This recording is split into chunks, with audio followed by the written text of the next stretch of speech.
अमर रहे, बाबा साहेब अमर रहे, बाबा साहेब अमर रहे, बाबा साहेब अमर रहे, बाबा साहेब अमर रहे, बाबा साहेब अमर रहे। बाबा भीमराव अम्बेडकर जिंदाबाद।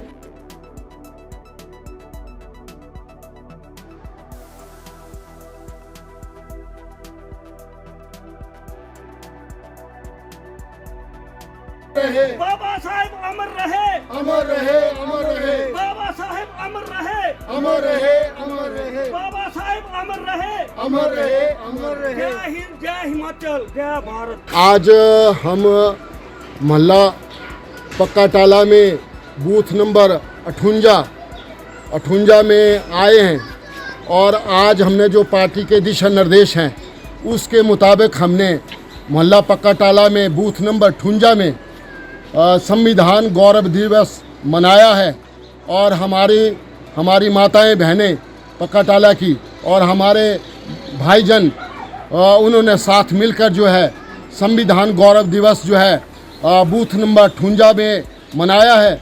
और मैं अपने भाई बहनों को बताना चाहता हूं कि बाबा साहब आम्बेडकर जी ने हमारे भारतवर्ष में क्या किया, कितने महान पुरुष थे वो, उसकी जानकारी मैं कुछ बिंदुओं पर चर्चा करूंगा। हमारे पक्का टाला के जो हमारे भाई बहन हैं और ये जो मोहल्ला है, ये मोहल्ला हमारे अनुसूचित जाति बहुल मोहल्ला है और यहाँ पर जो हमारे अनुसूचित जाति के लोग जो हैं निवास करते हैं।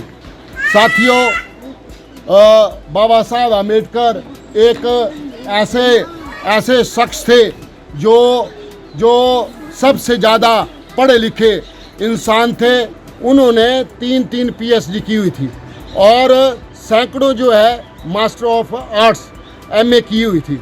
और बाबा साहब जब हिंदुस्तान का बंटवारा हुआ और बाबा साहब आम्बेडकर जो है बंगाल से चुनाव लड़े और संसद में पहुंचे, तो ये बाबा साहब आम्बेडकर के साथ जो है कांग्रेस वालों ने क्या षड्यंत्र रचा, मैं उसकी आपको थोड़ी सी जानकारी देना चाहता हूँ क्योंकि हमारे मोहल्ला पक्का टाले के लोग हैं, भोले वाले लोग हैं, इनको अधिक जानकारी नहीं है।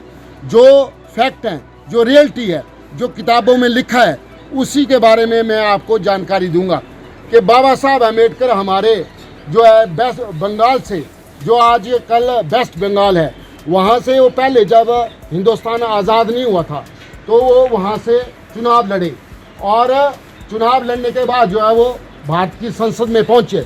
लेकिन जवाहरलाल नेहरू जो है और ये जो नेहरू परिवार है, ये गांधी परिवार है, ये बाबा साहब के साथ जो है इनके अच्छे संबंध नहीं थे और जवाहरलाल नेहरू देश के प्रधानमंत्री बने और वो जो है सबसे ज़्यादा बैर विरोध जो है हमारे बाबा साहब आम्बेडकर साथ करते थे।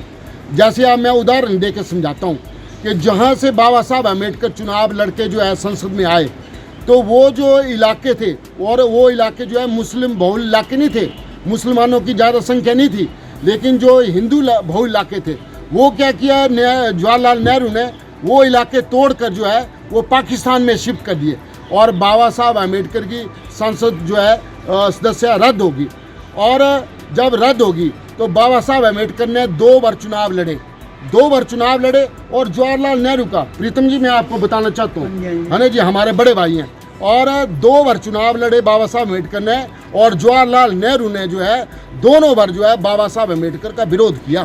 बहन जी ये बातें सुनने वाली हैं, समझने वाली हैं, क्योंकि हमारे लोगों को कोई नहीं बताएगा, ये रियलिटी है। कांग्रेस ने हमारे लोगों के साथ छल किया है, शोषण किया है और वोटों की राजनीति की है और वोट बैंक के आधार पर हमारे दलित लोगों को जो है इस्तेमाल किया है।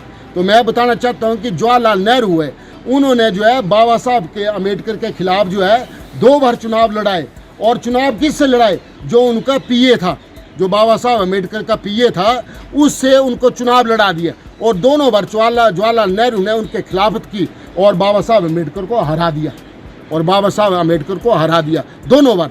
और ये जो है घोर विरोधी थे जवाहरलाल नेहरू, ये मैं सिंपल शब्दों में बता रहा हूँ, ये घोर विरोधी थे और हमेशा बाबा साहब आम्बेडकर का विरोध करते रहे। और जब बाबा साहब चुनाव हारे 2 बार और तीसरी बार जो चुनाव जीते, उन्होंने हिंदू महासभा है, हिंदू महासभा के एक सांसद हैं, उन्होंने अपनी सदस्यता छोड़ी, त्याग पत्र दिया, तो बाबा साहब को अम्बेडकर को जो है संसद में भेजा, तब वो संसद के सदस्य बने प्रीतम भाई, तब वो सदस्य बने।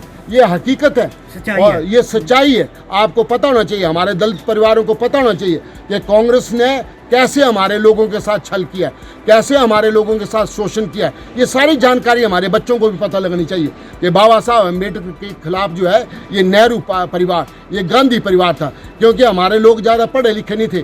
जो दलित परिवारों के लोग थे वो ज़्यादा पढ़े लिखे लोग नहीं थे, और इन्होंने षड्यंत्र रचा और लोगों को, हमारे लोगों को, भोले वाले लोगों को गुमराह किया कि कांग्रेस जो है हितैषी है। कांग्रेस जो है हमारे हरिजनों की हितैषी नहीं है। हरिजनों का अगर कोई ज़्यादा शोषण करने वाली ये कांग्रेस पार्टी है, ये हमारे लोगों को नहीं है पता, क्योंकि वो हमारे भोले वाले लोग होते हैं, ज़्यादा पढ़े लिखे नहीं लोग होते हैं, अपने काम धंधे में व्यस्त होते हैं, तो इसलिए उनको ज़्यादा जानकारी नहीं है। तो मैं आपके बीच में बताने आ रहा हूँ, और ये बात सत्य है और किताबों में लिखी है, ये मैं अपनी मर्जी से नहीं बोल रहा हूँ, किताबों में लिखी है। और जब बाबा साहब हिंदू महासभा के संसद ने उनको अपना त्याग पत्र दे के संसद में पहुंचाया, तब जाके बाबा साहब अम्बेडकर जो है संविधान सभा के अध्यक्ष चुने गए और उन्होंने संविधान जो है लिखा। और मैं मज़े की बात बताता हूँ कि ये कांग्रेस पार्टी ने क्या किया, ये कांग्रेस वालों ने क्या छल किया कि बाबा साहब अम्बेडकर को भारत रत्न की उपाधि नहीं दी। हाँ, जैसे हमारे कांग्रेस के साथी हैं, जो हमारे हरिजन परिवार के लोग हैं, कांग्रेस की तरफ भी हैं, बीजेपी की तरफ भी हैं, लेकिन कांग्रेस पार्टी ने बाबा साहब अम्बेडकर को भारत रत्न की उपाधि नहीं दी। उपाधि किन को दी?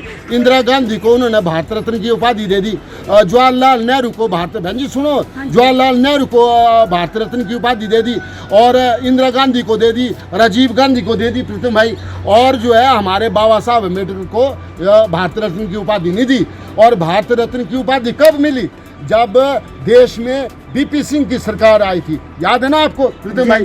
हाँ, बीपी सिंह की सरकार आई तो भारत रत्न की उपाधि जो है पहली बार जो है बाबा साहब अम्बेडकर को दी, तब वो कहलाए भारत रत्न बाबा साहब अम्बेडकर। ये है उनकी कथनी और करनी में अंतर।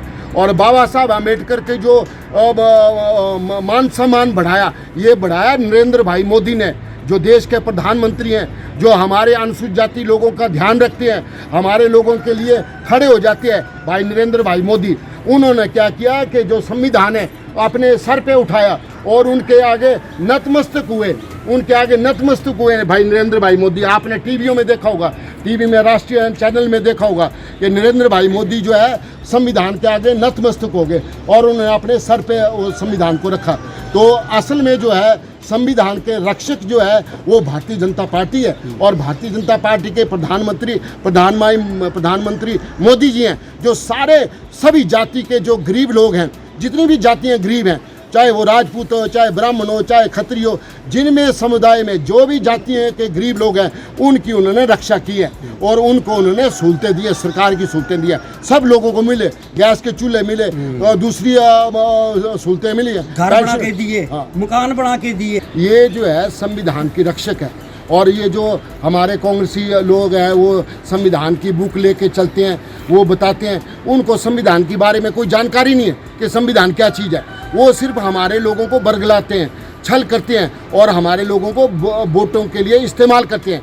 तो हमने ये अपील करनी है अपने लोगों के साथ कि आपने किसी की बातों में नहीं आना, किसी के बहकावे में नहीं आना। आप अब समझदार हो गए, हमारे बच्चे अब पढ़े लिखे हो गए और अब हमारे बच्चे स्कूलों में जाते हैं, नौकरियां करते हैं, तो इन चीज़ों का आपने ध्यान रखना है। तब हम जो है आपके पास आए हैं और ये जो संविधान गौरव दिवस है, ये हमने बूथ नंबर 58 में मनाया है। तो ये मैं छोटी छोटी बातें आपको बताना चाहता था, इसलिए हमने। और एक बात बड़ी महत्वपूर्ण है, और प्रीतम भाई ये बड़ी महत्वपूर्ण बात है, आप सुनो। बाबा साहब अम्बेडकर की जो फोटो होती है, मेरी सुनो, जो देश की सबसे बड़ी पार्लियामेंट है, लोकसभा है, वहाँ पर नहीं थी, तो किसने लगाई? कांग्रेस ने नहीं लगाई, ये लगाई हमारे भारतीय जनता पार्टी के प्रधानमंत्री, यशस्वी प्रधानमंत्री नरेंद्र भाई मोदी ने।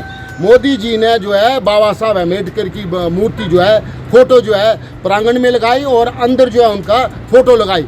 और आज जो है लोकसभा की जो सांसद का बड़ा हॉल है, वहाँ पर बाबा साहब अम्बेडकर की फ़ोटो लगी हुई है। तो ये जो भारतीय जनता पार्टी है, ये हमारी हितैषी है, अनुसूचित जाति लोगों की हितैषी है, अनुसूचित जाति के लोगों के हक की बात करती है भारतीय जनता पार्टी।